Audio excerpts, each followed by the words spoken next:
안녕하세요. 진로 설계 2주차 2교시 수업이 시작되었습니다. 1교시에 이어 저작권에 대해 알아볼 예정이며 이번에는 저작권자가 갖게 되는 권리인 저작권의 내용에 대해 알아보도록 하겠습니다. 저작자는 저작 인격권과 저작 재산권을 가지며 저작 인격권은 19세기 독일과 프랑스에서 인격권을 넓게 보호한 데서 비롯되었다고 합니다. 독일에서는 저작 인격권과 저작 재산권을 일원적으로 보아 저작권 자체의 양도를 부정하고 프랑스는 저작 재산권과 저작 인격권은 나눌 수 없는 것이 아니므로 저작 재산권은 양도 가능하다고 파악하였습니다. 보호기간에도 차이가 있어 독일은 사후 70년간의 단일한 기준을, 프랑스는 저작 재산권은 70년, 저작 인격권은 영원히 보호된다고 이해하며 우리 저작권법은 프랑스법의 저작권 이원론에 따라 저작 재산권과 저작 인격권을 분리된 권리로 파악합니다. 우리 저작권법에서는 저작 인격권으로 공표권과 성명 표시권을 규정하고 있습니다. 공표권의 경우 저작자는 저작물을 공표할 것인가, 공표하지 않을 것인가, 공표한다면 언제 공표할 것인가를 결정할 수 있고, 성명 표시권은 공표 매체에 실명 또는 이명을 표시할 권리가 있는 것을 말하며, 동일성 유지권은 자신의 저작물의 내용, 형식 또는 제어의 동일성을 유지할 권리를 말합니다. 베른 협약과 WIPO 저작권 조약 WCT에서는 성명 표시권과 동일성 유지권만을 인정하고 있는데 우리 저작권법은 공표권까지 인정하고 있습니다. 저작 인격권은 일신 전속적인 권리입니다. 우리 저작권법상 일신 전속성을 비양도성, 비상속성으로 해석하나 저작자의 사망 후 인격적 이익의 보호에 대하여 따로 규정하고 있으므로 상속성이 전면 부인된다고 하기는 어렵다 말할 수 있습니다. 저작 재산권. 저작권법은 저작 재산권의 복제권, 공연권, 공중송신권, 전시권, 배포권, 대여권, 2차적 저작물 작성권으로 구성됩니다. 저작권법이 규정하는 저작 재산권은 저작권자가 직접 행사할 수도 있고 제3자에게 권리를 양도하거나 이용 허락을 할 수도 있으며 제3자의 불법한 이용에 대하여 금지를 청구할 수 있는 권리입니다. 저작권을 배타적 권리라고 하는데 배타성으로부터 금지 청구권이 발생합니다. 저작 재산권의 종류로는 복제권, 공연권, 공중송신권, 전시권, 배포권, 대여권, 2차 저작물 작성권이 있습니다. 하나씩 살펴보면 복제는 인쇄, 사진 촬영, 복사, 녹음, 녹화, 그 밖의 방법에 의하여 유형물에 고정하거나 유형물로 다시 제작하는 것을 의미합니다. 건축물의 경우 그 건축을 위한 모형 또는 설계, 도서에 따라 시공하는 것도 복제에 포함됩니다. 공연은 저작물 또는 실연, 음반, 방송을 상연, 연주, 가창, 구연, 낭독, 상영, 재생, 그 밖의 방법으로 공중에게 공개하는 것을 말하며 동일인의 점유에 속하는 연결된 장소 안에서 이루어지는 송신을 포함합니다.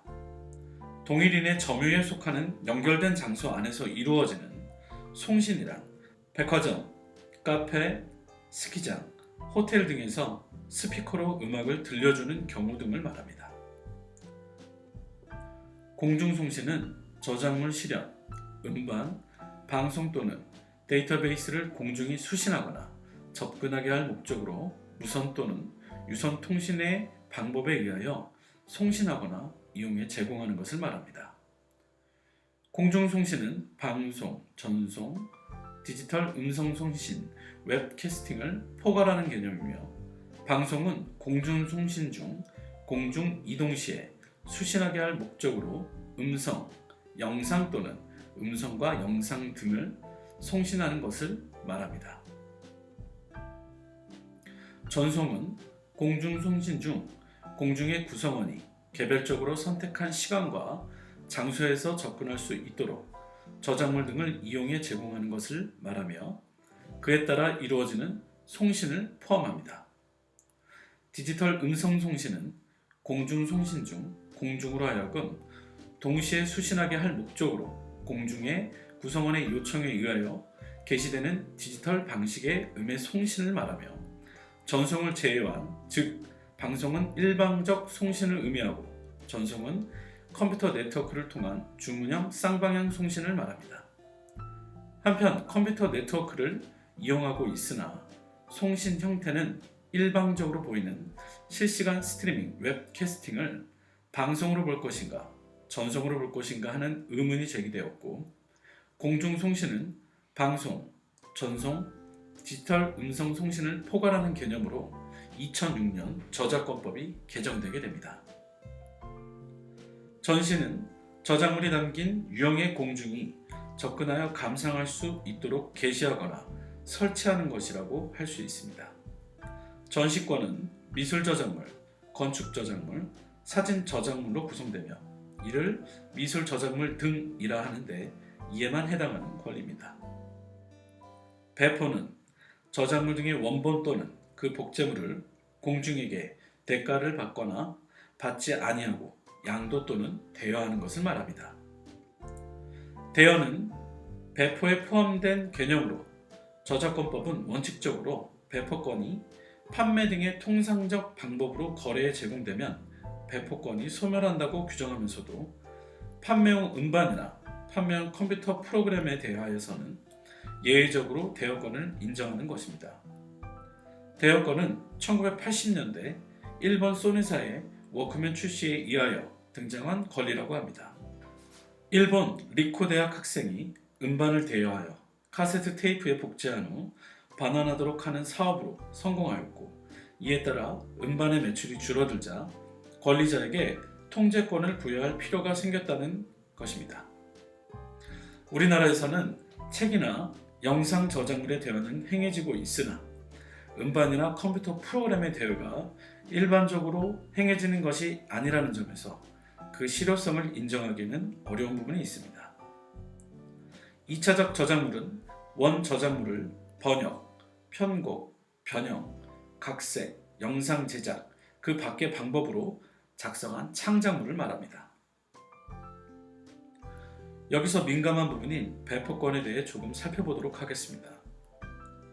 저작권법 제20조 단서는 저작물의 원본이나 그 복제물이 해당 저작 재산권자의 허락을 받아 판매 등의 방법으로 거래에 제공된 경우에는 배포권이 소멸한다고 규정되어 있습니다.